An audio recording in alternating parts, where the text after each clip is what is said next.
Hello, everyone. Welcome to this month's Venable Nonprofit Organizations Practice Group webinar titled Considerations for Data Licensing Arrangements. There's growing interest among a lot of our nonprofit organization clients on how to leverage one of their most important assets and also in doing so expanding revenue for the organization. So it's important to have this sort of good understanding that will be imparted to you today on some of the important legal issues that are connected with these sorts of arrangements and transactions. And we're very lucky to have two panelists from Venable's Intellectual Property Transactions Group who are very familiar with this area.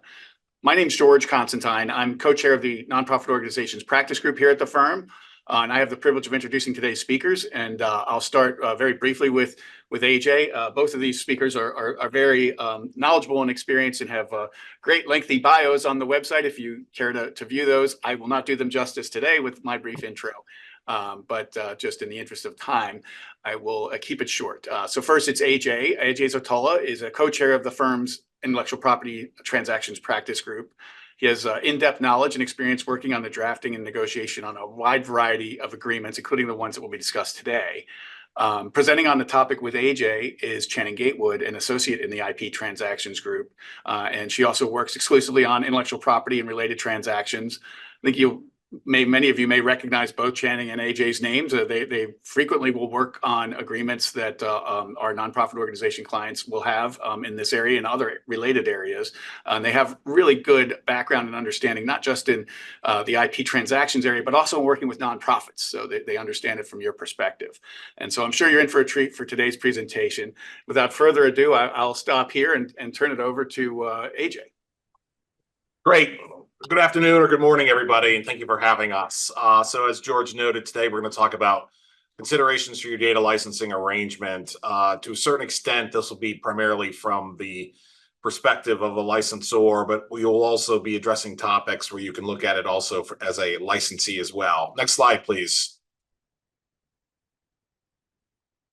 So our agenda is pretty full, and if you have questions, please raise them at the chat or at the end, and we'll do our best to get to them.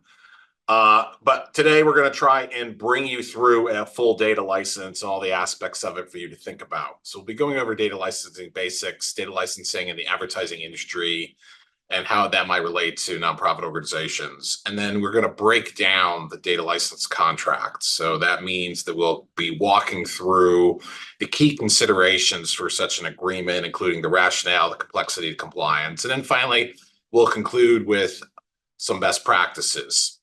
Next slide, and Channing, take yourself off mute. Right, great. So we're going to start with what is a data licensing agreement. So a data licensing agreement, as we've defined it here, is a document granting one party, that party being the licensee, permission to use the data of another party, the licensor, and subject to certain restrictions that are outlined in the agreement. Those restrictions might include factors such as the length of time that the licensee may use the data, for what purposes the licensee may use the data and other restrictions. Sometimes a party might be both a licensor and a licensee in the same agreement. So for example, a company might seek services such as access to data from a data provider, but that data provider may also need certain information or data from the company seeking the services in order to fully carry out those services. So in that case, the company is a licensee in that it's receiving data from the data provider, but it is also a licensor in that it is providing its own data to the data provider. For our purposes, just to keep things a little bit simple, we consider the party whose primary purpose is to provide data to the other party to be the licensor, even if the licensee also shares data with that party. But that's just to give you an idea of how one entity can fill both roles. The next term is data, which refers to either one of two things. It can refer to raw information, which can be in many different forms, such as an alphabetical list of text, a list of numbers, or it can refer to a more unique arrangement of that raw information. So in order to be licensed to another party, data must generally fall into that second bucket, the unique arrangement of information, which would then qualify that data for copyright protection. So since copyright law protects original works of authorship, data must be arranged in a creative way in order to qualify for copyright protection. And raw underlying data itself is generally not sufficiently creative. This concept was addressed back in the 90s in a case, Feist Publications, where the Supreme Court found that a party's listing of telephone numbers and addresses in ABC order was not sufficiently original or creative and thus did not satisfy the standards for copyright protection. Most data compilations will qualify for copyright protection, however, as long as that data was more creatively, actively selected, organized, and arranged. So copyright gives an owner certain exclusive rights to the copyrighted asset, and those rights may then be licensed, such as by way of a data licensing agreement, to another party. And we've also noted trade secrets on the slide. A trade secret, a data may also qualify for trade secret protection regardless of the creative arrangement if the owner of the data has taken certain reasonable measures to keep that information a secret. And second, it's a bit of a mouthful, but if the information has independent economic value from not being generally known and not being readily ascertainable through proper means by another person who can obtain economic value from its disclosure or use. And that comes from the Uniform Trade Secret Act. It's a lot, but generally the takeaway of that idea is that a trade secret is information that is valuable because it is a secret, and it is protected because of efforts made to maintain that secrecy. So if a data set meets the standard, regardless of the creativity aspect, it may qualify for trade secret protection and can accordingly be licensed as a trade secret. So whether a copyright asset or a trade secret asset, if the data does not qualify for any form of IP protection, the license is arguably null because the licensor did not have any exclusive rights to that data to begin with. Raw facts are not personal property, so they can be copied by anyone unless there is an applicable law or principle, as I've just outlined, that designates that information as property. Data is an important intangible asset for nonprofit entities. And so it is important to likewise have some familiarity with and how to navigate data license agreements. Typically, we're seeing nonprofit organizations use data to communicate with the membership or other users, but they also do use the data in targeting campaigns for advertisements, et cetera. So data is a valuable asset, whether it's something that's generated in-house to be licensed out or something that's licensed into the nonprofit organization. Next slide, please. In terms of breaking down how to license data or when to license data, we're going to try and break it into various components so you can think through each piece of the data agreement. So we've divided today's presentation into three key considerations. The first of which is what we'll call the rationale. What this means is what are the reasons for an organization for entering into the data license. Next will be complexity. And this is really the specifics of your agreement that you need to draft or have negotiated. And then finally will be compliance. And these are the conditions under which an organization can even license the data. And increasingly, this intersects with privacy regulations and laws, and namely on the state level right now at the United States. So there can be a number of prohibitions on what you can or can't do with data that will impact whether an agreement can even be executed. Next slide, please. So the rationale, again, this is what might an organization want to in or out license data? So what are your reasons? And those are important to think through in advance before you even engage any in-house or outside legal counsel. Next slide, please. As for the rationale, there are kind of two different types of data arrangements to work through. There are data sales and there are data licenses, and each are possible for nonprofit organizations, but you're probably going to be encountering data licenses more often than data sales. But the distinction, primarily from proprietary rights perspectives, are important to appreciate, and we'll walk through them because sometimes you may hear words like data sale versus data license. So a sale generally will be a full transfer of rights to that data, subject, of course, to any privacy regulations that exist for the data itself and specifically personal information. So this is a transfer of ownership, not unlike any other transfer of ownership you might have for other types of intangible or even real property. The agreements for these types of conveyances can be short, and they also can be free. But it does involve the full and complete transfer of the data rights from one entity to another. By contrast, data licenses are agreements for permission or rights to use something less than full ownership.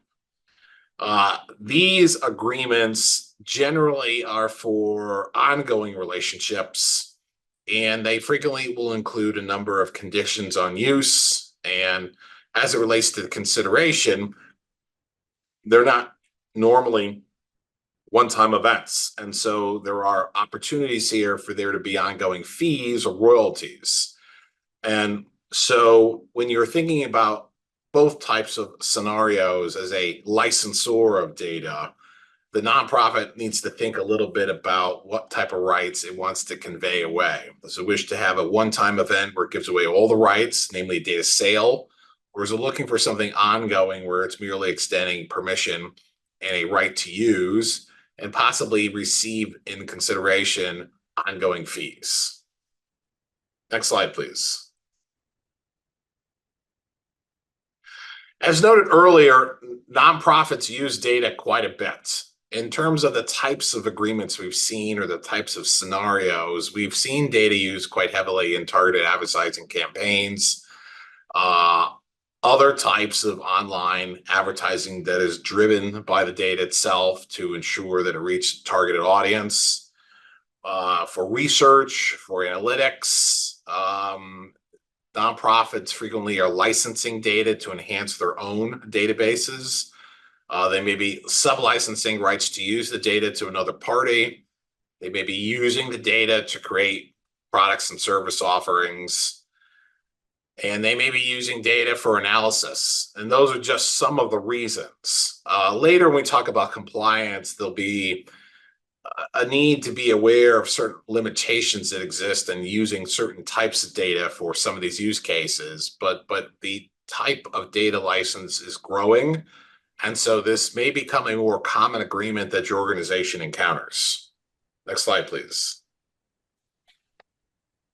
Okay, so now looking at some of the licensor specifically motivations for entering into this agreement. Licensors and licensees will generally have different priorities when deciding if a data license makes sense. The licensor generally will maintain a little bit more control over the arrangement as the likely owner of the data. So the licensor should have more of a use case in mind before promoting itself as a data licensor. The decision to license out data to another party should make sense and be in consideration of the licensor's model, its organizational model.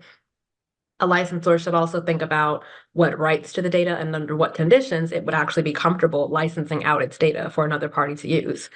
For example, a licensor may not want the data to be used in certain industries or may not want the data to be sub-licensed to certain parties. So those questions should be clarified internally first. The licensor will also want to narrow the scope of the data license and clarify its ownership rights or any other rights it has over the data. So specifying some of those motivations. One is profit. Not only can the licensor receive revenue from the license by way of royalties as consideration for the data, but the licensor may be able to earn a percentage of revenue from the licensee's own sub-licensing or sales of any data based on the licensed data as well. That is, if the licensee is permitted to license the data to other parties in the agreement, and the parties could discuss and negotiate that. And attaching a fee to the licensed data also helps the licensor recoup any costs that it may have spent in collecting the data, organizing the data, conducting research, or other activities to gather that data. And this is assuming that the licensor would want to receive a fee for the data, but of course there are other fee-free licensing mechanisms, such as open data licensing, that a licensor can also consider if it's comfortable making that data more widely available to users with fewer restrictions. Another motivation for entering into the data license agreement is brand visibility or reputational gain for the licensor. The licensor may want to establish or cement a reputation as a cutting-edge data source, a data source that is ideal for a potential licensee's research, advertising targeting, for example, or other business purposes. If the licensor requires a licensee to credit the licensor as the source of the data, in addition, this even further would promote the licensor's brand. And that's something that can also be specified in the agreement. Next, another motivation is strategic relationships. The data license agreement may also help a licensor tap into a variety of industries, which may then help that licensor to diversify the types of data it collects. And larger, more diverse data sets might appeal to a licensor's potential clients and in turn lead to potential profits. And last in this list is control. So the licensors establishing a clear licensing scheme may reduce the likelihood that third parties try to infringe and use the licensor's data without authorization. If there's a very clear, publicly available process by which licensees should access the data, that might decrease the tendency of that same potential licensee to try and access the data in an inappropriate way.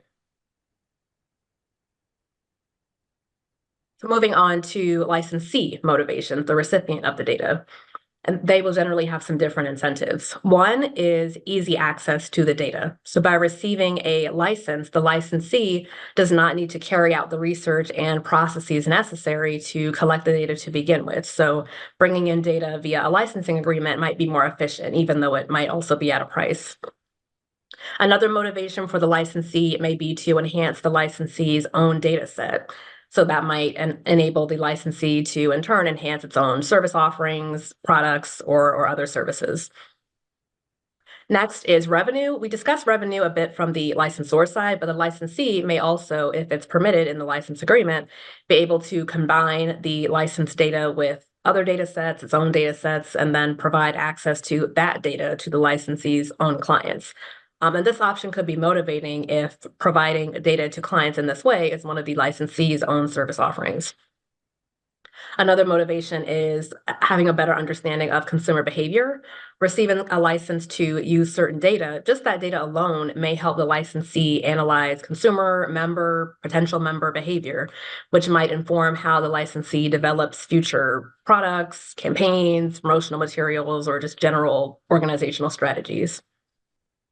In line with this is targeted ads, targeted promotional materials. A licensee may want to disseminate promotional materials to its members based on certain trends that are revealed in the license data.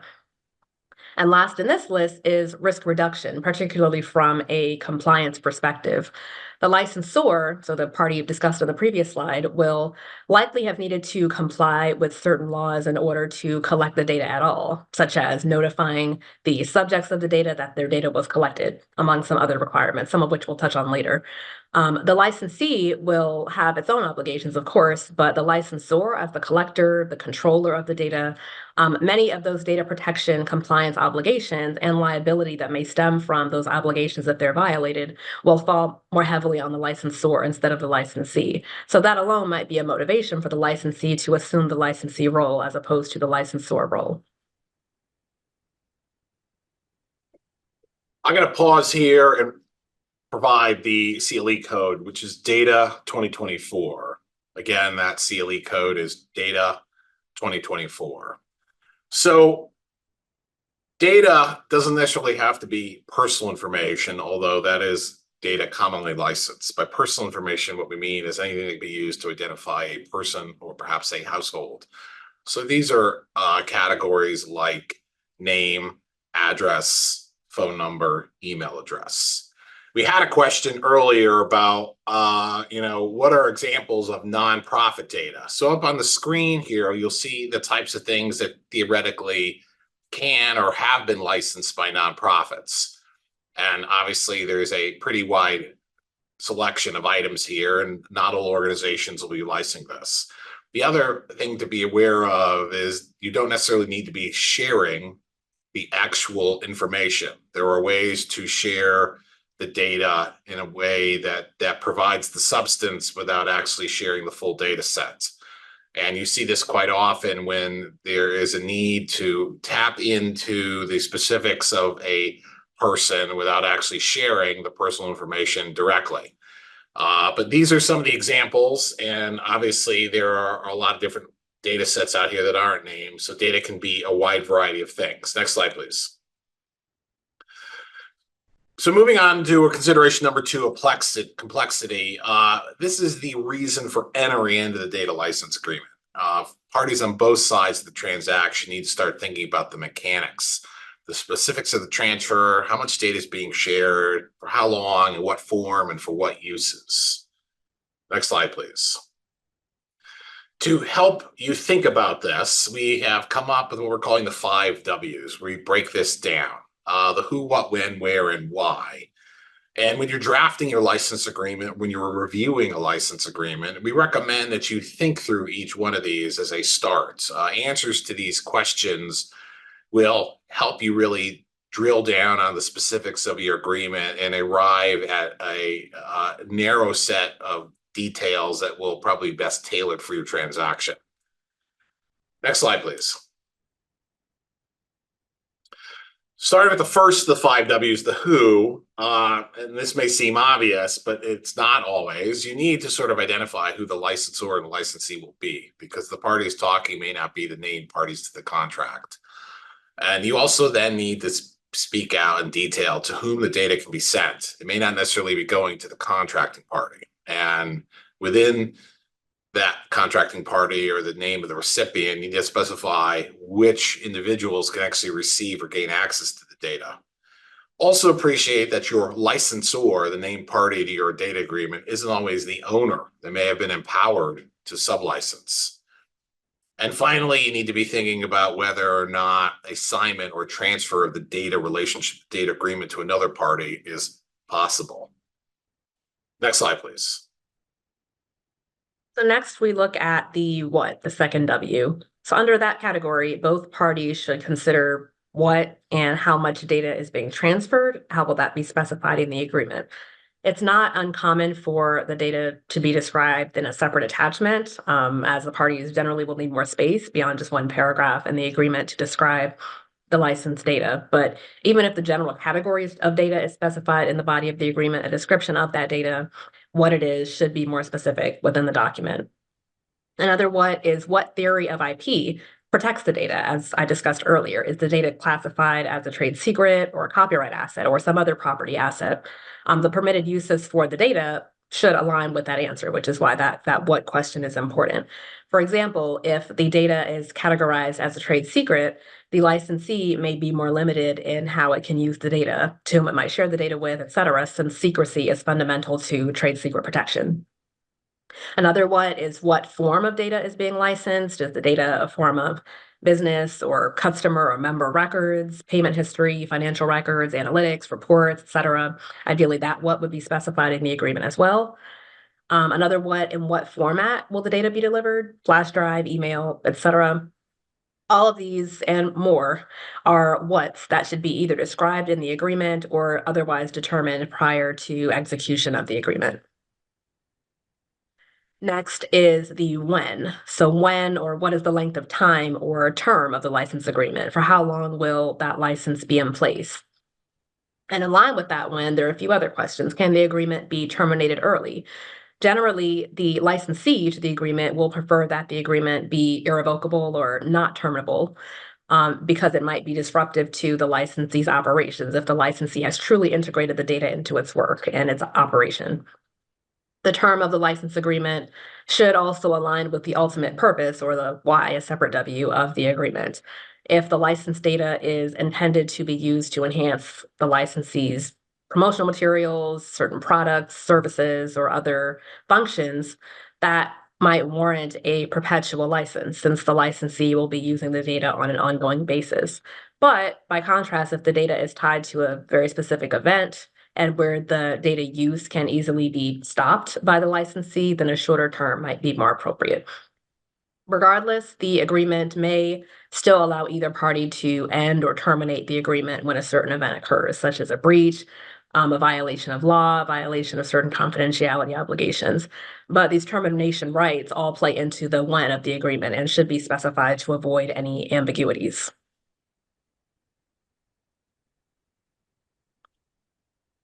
Next is where. Where is the data going? And this can point to some other questions. Where is the data being delivered? Is it being sent to a flash drive or a disk and then being mailed to the licensee? Is it being made available via an online database? That would be clarified for the licensee, ideally. where and how can the licensee store the data? And then where else can the data go? Where can the licensee send the data? Can it send the data to other parties, to end users, sub-licensees, etc.? And in line with this question, or all of these questions, the parties should confirm the territory that's covered by the license agreement.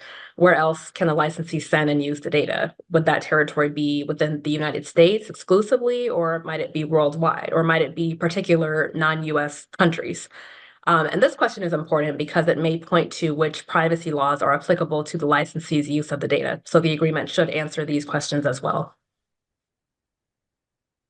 Moving on to the why, and particularly for nonprofits who may have needs to be acting in accordance with their stated mission or purpose, it's important to have articulated in some respect why the data is being shared at all or why the data is being received. And so you're going to want to answer the basic question of what is a license for and what purpose is it for, and then get a little bit more specific.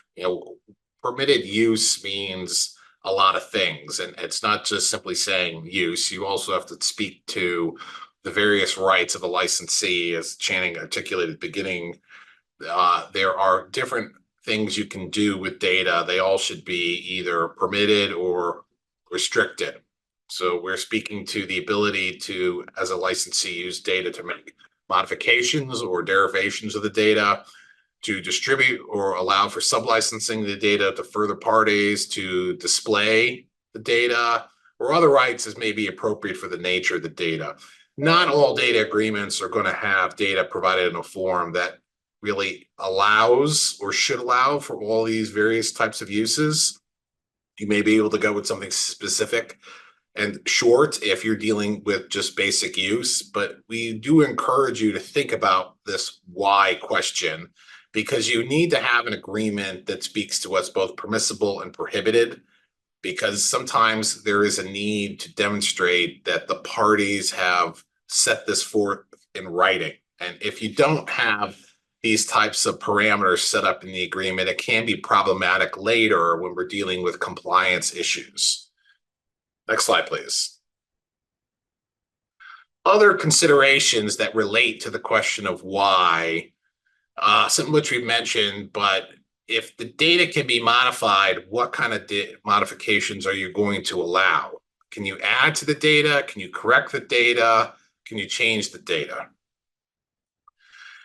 Is there a way to transfer or deliver the data that can be articulated? In what form will the data be received? Some of these things can go in a statement of work or an order, but having an awareness of how the data is going to be received or transmitted or delivered is important. Related to this is considerations to go further into the agreement of what happens if there is misuse of the data, if there's a data breach involving the data you've received or granted as a part of the license. These days, AI is increasingly a big issue. And so you need to think a little bit about whether or not the data is going to be used with AI tools, to train the data, meaning can it be used as a part of the database that drives the AI tool to make decisions. There will be a need in the future to have disclosures for this, meaning that you're going to have to provide notice of what types of data train AI models, and also whether or not that data has received or includes consents related to personal information.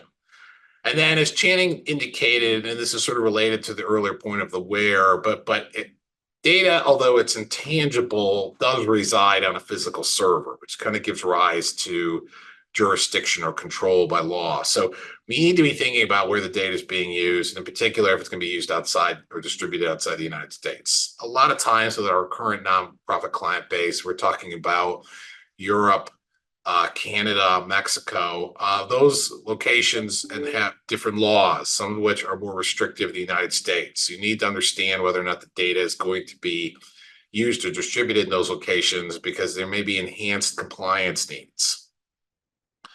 And then finally, you need to be thinking about whether the grant is non-exclusive or exclusive or sole. These are proprietary concepts used with IP, but they apply equally to data. And whether the right to use is something that's term limited by the term of the agreement or perpetual. A lot of times there is a need to ingest data into an agreement, or excuse me, a database. And so limiting data use to a term of an agreement may not always work. So you need to consider the duration, and it's possible that you may be allowing data to continue to be used, but that doesn't mean that it's going to continue to be used in particular ways, or that it's going to be continue to be updated. So when do your obligations relating to data, when do they start, when do they end, how much longer do they go on after the agreement ends? Next slide, please.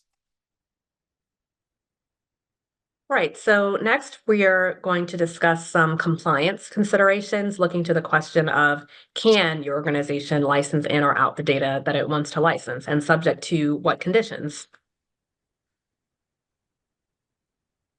Earlier, we talked about a data license and a data sale from an intellectual property perspective, but now we want to touch on lightly that distinction from a privacy compliance perspective. From a privacy perspective, a sale is, and this is a general definition which might vary by state, but a sale very generally is a disclosure of data to a third party such that the third party might use that data for its own benefit. So with that definition in mind, an IP license may be a sale under applicable privacy laws. From a privacy perspective, a sale generally can occur regardless of whether the data is actually literally sold or licensed to the recipient. So the sale versus license distinction, while important from an IP and from a contractual perspective, is not as relevant in determining if the seller or licensor of the data will need to comply with applicable privacy laws. Regardless of if the data is sold or licensed from the IP perspective, the licensor or the seller would need to assess whether or not the data is being sold as that term is defined in the applicable privacy law. For example, California, the definition of the word sale is very long. It can include selling, renting, releasing, disclosing, disseminating, making available, transferring, communicating orally, a consumer's personal information by a business to a third party for monetary or other valuable consideration. That's kind of a summary of the definition in California. But with that in mind, a license that is subject to fees could arguably fall under this definition, and there would then be certain contractual terms that the parties would need to execute because that arrangement would be considered a sale. So for our purposes, as a takeaway of this, either a sale or a license may require compliance obligations, and the parties ultimately will need to review the applicable state laws to determine if a sale covers the nature of the data transfer, and then determine each party's obligations accordingly.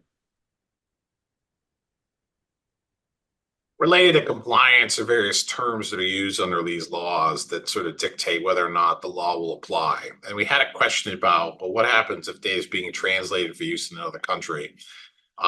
These laws don't really speak directly to translation, but they do speak to acts that capture that. And the way a lot of these laws dictate whether or not they're applicable is the use of various terms that we've set forth on the screen here.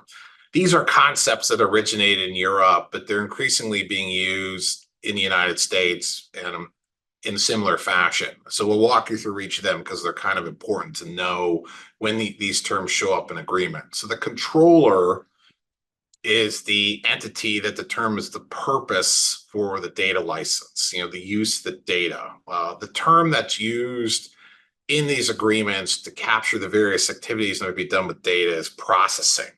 So it won't necessarily be a term like use or even translate or send. It'll be process, because that term is really any action that can be taken on the data itself. And as it's defined, this means it's the collection, use of various kinds, storage, analysis, or modification.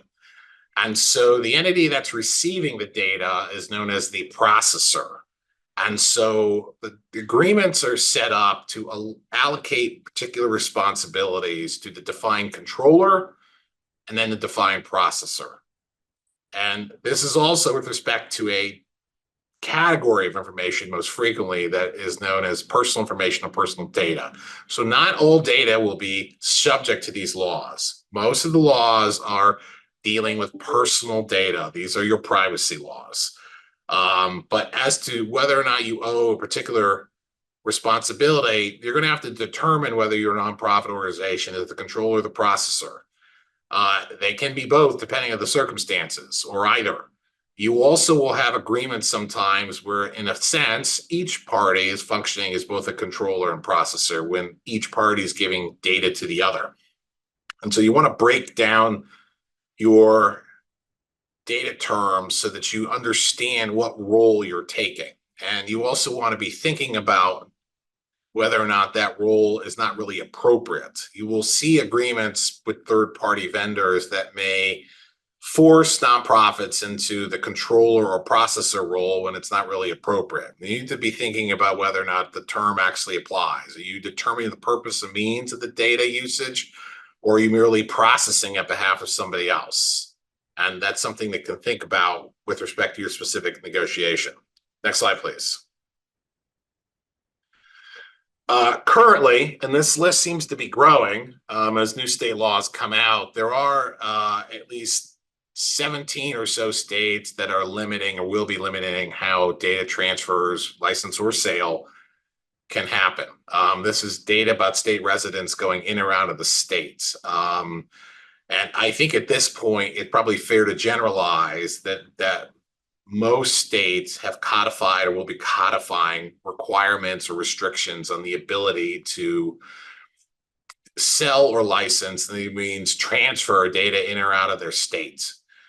This doesn't necessarily mean that it'll be prohibited outright, but it does mean that there could be a number of compliance obligations. There could be enhanced requirements for security, that there be data security practices already in place. Note again that here, using Canada as an example, referring to the data controller, the entity that controls the purpose of the data. But there also could be enhanced requirements for the subjects of the data itself. These are things that relate to privacy laws. And by way of example, California being the most prominent in this case, businesses do need to notify consumers when their data is being used or shared outside the state. The same holds true in a number of others, including Florida.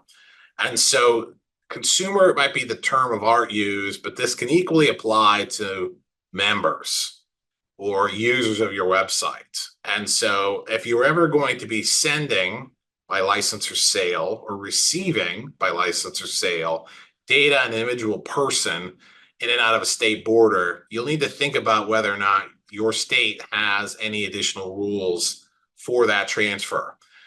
I would say a couple years ago, this was less of an issue for nonprofits because frequently nonprofit entities, tax-exempt entities were excluded from these requirements. But increasingly, nonprofits are being included within these obligations. So just because you're a nonprofit doesn't mean you can avoid the obligation to comply. Next slide, please. In addition, the ability to manage your data and to have procedures in place to manage associated risks of data is going to be another thing that relates to your data use and to your data agreements going forward. This subject or these subjects kind of overlap now with new laws related to AI. There's not really laws that specifically control AI usage, but as noted, there may be needs now for disclosures about what data is being used to train AI models, and also risk assessments. Colorado in particular has passed a law that indicates that its businesses, and these are the controllers, cannot process data in ways that risk harm to a consumer without conducting a data protection assessment. So this is imposing a security requirement, imposing a cybersecurity management requirement on the use of the data on the nonprofit itself. For nonprofits that don't have this all being used or done in-house, you're using vendors, you're using outside resources, this obligation gets passed down or flowed down. So you're going to be working with vendors that have comparable data protection management programs to be compliant. You can't simply ignore this because you're not doing it yourself. You also need to be aware that the data subjects increasingly will have opt-out rights, meaning that their data can't be included within a license or sale because you have to give them a mechanism to opt out of certain kinds of use. This is most specific for advertising or targeted advertising, but a lot of states now are requiring the controller to indicate to the consumer individual that their data may be sold or licensed to another party. They will have the right to opt out first. If they have opted out, you're going to have to exclude their data records from the data transfer. And then finally, there are going to be categories of more sensitive data that will have enhanced limitations or in many cases outright prohibitions on their use. Things that might fall in this category are data on children, data that's in the nature of financial data or health information. Some of this overlaps with existing laws such as HIPAA, Gramm-Leach-Bliley. But the point is that just because a data license agreement says that sale or transfer is going to occur, it doesn't mean that it's actually been allowed if the state is now prohibiting the transfer itself. So compliance is a big deal and something you'll need to think about on a state level, or at least generalize. A lot of times companies will look to California as sort of a standard, being the most stringent one that's out there right now. Next slide, please. Okay, so considering some of the obligations that AJ just described, really, it's good practice for an organization entering into a data license or data sale to keep these trends and to think of them as trends front of mind, whether or not they are currently required by the applicable state law at the time. As AJ said, states are gradually enacting statutes that limit how data is transferred and processed. So looking to trends, keeping these trends front of mind, may predict what restrictions eventually will apply to a certain data transfer, even if that transfer is not yet subject to existing law. So just streamlining some of those trends, one is that data subjects do have rights. Consumers are given rights, such as the right to access their data, rights to delete the data portability, and opt-out rights, as AJ discussed, as it pertains to certain transfers of their data or use of the data for certain purposes. Another big trend is the requirement to give notice and receive consent from data subjects before licensing out their data. Several state statutes require this notice or consent when processing or sharing personal data. And parties entering into a data license agreement should review the state definitions of notice to ensure that the notice that they are giving is compliant and in alignment with the actual state law. Both parties, as another trend, should maintain and keep record of their data security practices that are in place, because generally data controllers must maintain reasonable data security practices, and processors are expected to assist the controller in securing personal data by maintaining its own system. So keeping a record of these practices, the controller or the processor, may be useful if either party is ultimately audited for compliance or needs to prove its compliance with certain statutes. And another trend is data controllers are limited in the data that can be collected. So as suggested, it's good practice for an organization to identify what data and what categories of data are being transferred in the data license agreement to then determine what restrictions apply to how that particular type of data is handled.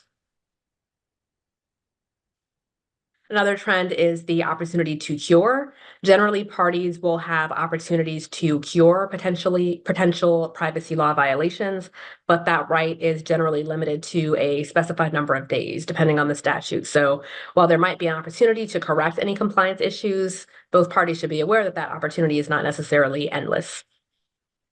States tend to also detail how data controllers must respond to consumer requests about their personal information. So the controller should ensure that it has systems in place and certain people designated to handle consumer requests in accordance with state requirements. Another trend is that generally state law restrictions on data sharing do not apply when the data sharing is via a merger, acquisition, or similar transaction. So that might be a bit of a carve out. And then the last trend for our list is limitation on data collection for minors. Essentially all states have some sort of limitation on collection or processing of data for minors under a certain age. Considering these trends that I've just discussed, that AJ just discussed, and with emerging technology raising ongoing privacy compliance questions, a data licensing arrangement should prepare for, anticipate a potential change in the law that applies, which may then upend the entire agreement. And new statutes concerning how data is used are likely to come. And this is where legal counsel can assist in drafting this language to anticipate these changes and in just counseling generally on how to ensure compliance with evolving statutes. Moving forward, we generally recommend that each nonprofit set up a internal compliance approach or policy. What this means is that whether or not you're actively engaged in data licensing or receiving it, inevitably you're going to have some evidence that you have a security management approach for your data or the data that you're using. What this means is that you have reasonable security measures to follow for the data, and that you have some means to audit yourself to assess both your security, possible risks, and also whether or not you're being compliant with the various opt-out and notice requirements that we've noted. There are various consultants out there that are doing this for your space, so this isn't necessarily something you have to tackle in-house if you don't have the necessary IT resources to do it. But we do recommend that you get out in front of this as a general practice, because increasingly this is considered good hygiene for, nonprofit or business performance. All entities have to do this. Next slide, please. Okay, we've gone over quite a bit, but we'll try and give you some general best practices for your data licenses moving forward, and we'll summarize them on the next slide. So this is sort of a shorthand approach to all the things we talked about today if you were not able to take full complete notes. But the first question you're going to want to have answered is consider whether or not you want to do a data sale or data license. Again, the sale is full transfer of ownership. A license is something less than that, really permission to use. And you need to think about this depending on whether or not you're the recipient of the data or the one granting the rights to the data away. Then you need to identify the applicable IP protections that may be available for the type of data that you're licensing. Again, this varies, and most commonly we're looking at trade secret protection for confidential information, or perhaps copyright protection for the database as a whole if you're licensing a whole database of records. Moving on, you're going to want to identify your rationale, your purpose, and draft accordingly. Again, a lot of your activities will be dictated by your mission and whether or not you need to stay within certain tax limited actions. Is this for a purpose? Is it not? There was a question I will note, and I'll read it verbatim, it sort of relates to this. Nonprofit licensor selling data for-profit entity, will these be deemed taxable and related business income? We can't really speak to any tax questions like that, because the answer is really going to vary. It's really something you have to tackle on a custom basis. But what we can share is that the data is IP. So the considerations here and any fees that could be earned or generated aren't going to be any different than any other IP license you might have. So if you already thought about IP licensing issues for potential tax consequences, data is not going to be any different from that in terms of how it'll be treated. Circling back then to the best practices, though. Stay abreast of the emerging privacy and data protection laws, as well as the AA laws. They're all beginning to intersect and overlap a little bit, and so it's important to have an understanding what regulations may apply, and particularly within the states in which you operate. Some states have no laws, other states have more stringent laws. You're not necessarily required to comply, for example, with California if you don't do business or operate there, or interact with any of their citizens. At the same time, California tends to be a driver of these laws, and because we're seeing variance among the various states, it's usually easiest sometimes to just be compliant with California, because that usually will mean that you're compliant everywhere else. If you haven't already, you need to be assessing your security systems or your approaches for security for data, and this goes both for assessing what the security systems that you control, as well as the security systems of the vendors that you may utilize. You won't have complete control over dictating what a vendor can or can't do, but you do have control over choosing a vendor and assessing whether or not they have any type of security. If you're dealing with vendors that have no security whatsoever and they're handling sensitive data, in particular personal information, they may not be a data you want or a vendor you want to use. And so you need to think about those relationships too in the background of your data licenses. And then finally, you need to think about what kind of limits or boundaries you want to have for your data. When you really think about this question, you will probably have preferences for how data can be used, whether it can be modified, whether it can be further sub-licensed or transferred. Think about those in advance when you're receiving or granting your data. Next slide, please.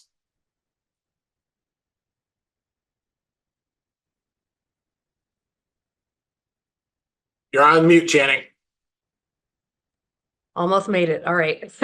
So adding on to the points that AJ just walked through, council can also review the agreement and ensure that common, what we call boilerplate language, is also included in the document. And we consider boilerplate to mean standard provisions included in a commercial contract, but which may not be as directly related to the actual data license language. These provisions may not address data as pointedly, but they're still included to maintain order and designate liability to the parties for certain occurrences. Our list is not exhaustive, but just to walk through some provisions that this boilerplate may include. So one is the definitions provision. This section confirms the identity of the parties, any permitted users, specifies the data, at least generally, or points to the attachment that will describe the data in more detail, outlines permitted uses of the data, defines material terms such as confidential information and other key terms. And the point being to remove ambiguity surrounding the meanings of these words as they're used throughout the document. Another important provision is the confidentiality provision. This requires the parties to maintain a level of care when handling the data, among other sensitive information that's exchanged.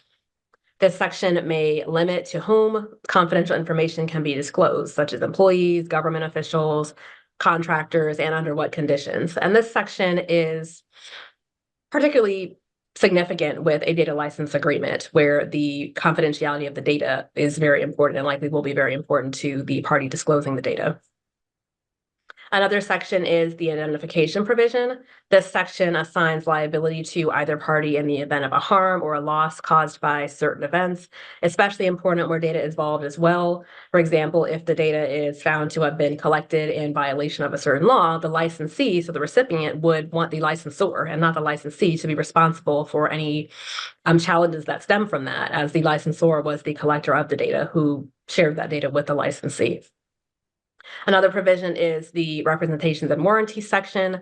This section involves an assertion of a fact, a representation, and a promise that the representation is true, a warranty given by one party to the other. If it's proven to be false, this may constitute a material breach of the agreement. So in the context of a data license agreement, this section will likely include promises about the data. So a promise that the licensor has the necessary rights to actually grant the data license, or a promise that the data will not infringe on the rights of a third party. Another section is the notices section. This provision clarifies how the parties will communicate with each other, such as where to send any notices about a breach, propose amendments to the document, etc. And the last provision that we've listed here is the governing law provision. This section confirms what state law will govern the interpretation of the agreement, should any of its terms be contested in court. And there are other sections that we could have added, but we add this slide just to emphasize that a data license agreement is still an agreement. It's a contract, generally a commercial contract. So it should still include commercial terms to clarify each party's responsibilities, liabilities, when carrying out the agreement, which is in addition to the data focus obligations that we've focused on earlier. So we've got a couple more minutes before we sign off. Before we go, I want to again provide the Sealy code, which is data 2024. And we did get some questions, so I'll try and answer all or as many of them as I can, as quickly as I can, so that we can send you on our way with a little bit more data. So the first question is, can we have some examples of nonprofit data?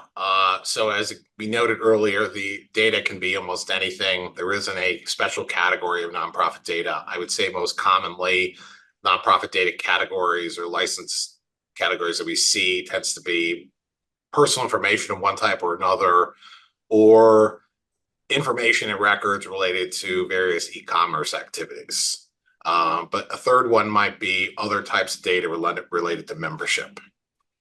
Moving on to question number 2, is there a distinction to be made under state privacy law where sale requires specific consent, but licensing is not out in the statute, or do state laws equate sale to licensing? Again, we went over this. I think it's more important to say whether or not the personal data is going to be transferred from one entity to another. So there's not really as much of a distinction on whether or not it's a sale or a license, and more so about whether another entity is going to have access to the data itself. Can you provide, question number 3, Can you provide guidance for a nonprofit licensor selling data for a for-profit entity? Will this fees be deemed taxable and related business income? Again, very hard question to answer in general, really depends on the situation, but data is going to be treated like other types of IP licensing arrangements as a general answer. Number 4, can you speak to licensed data that's been translated for use in other countries? Translation would fit within the category of processing, which is the term of art typically used in agreements. And whether or not another state law applies will be whether or not the processing is happening within their jurisdiction. So are you translating within Europe, or is translation happening here? And then if you've translated in the United States, are you making the data available for use in Europe and vice versa? Those tend to be more meaningful questions rather than whether or not the data is transferred. But mere translation doesn't really mean too much. It's whether you are allowing another party to process. Question number 5, for databases compiled subject to licensing arrangements already in place, non-modifiable, is there a general view to subject? So it's hard to say if you're dealing with an existing contract, but if you feel as if there have been changed circumstances and that the data is used, you might want to bring this up. I would tell you that older data licenses definitely do not account for AI. They may not adequately account for privacy. And so it may be worthwhile to revisit the contract, and depending on which side of the fence you're on, try and introduce an addendum that brings the contract up to speed, so to speak, current laws. You can't have a contract that violates law. And so even if a contract is older and very general, if a permitted use of data that violates state privacy law, for example, that's not a contract that can continue whether or not the parties actually want it to. So it may be time to update some of these contracts if they're very old. Number 6, does the requirement to notify data and individual person apply if the information is anonymous? It may not. Really, the standard is, can the data identify the person? But appreciate that identification can mean a lot of things. It can be something obvious like their name or address, but it can be other things that taken together can identify a person.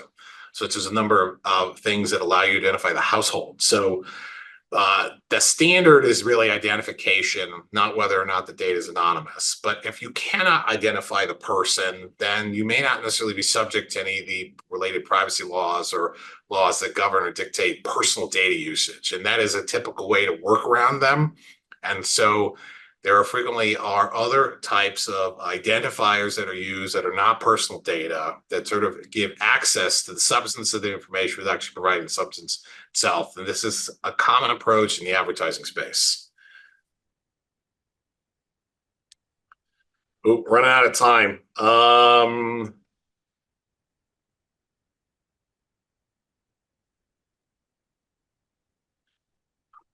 Maybe this will be the last one. Can you clarify the point made about transfer data across California border and similar state law requirements? I've heard of requirements on the sale of data in general in the CCA, but never that there is a cross-border component to those requirements. We have brought up the cross-border for you to think about transactions that involve the data related to residents of another particular state. The CCPA, or California in particular, is concerned about use of data related to their own residents. And a lot of times that usage is happening outside the state or with a server in another state. So that's can be the trigger there. And that's the important piece of it. But when you're thinking about this generally, it boils down to just sort of a question of what is the data, and if it's a data about particular people, where do they reside? And if they're in California, then you need to consider the various California laws that relate to privacy. So sorry, that's all time we have today. Hope you found the presentation informative, and have a pleasant day, everybody. Thank you. Thank you.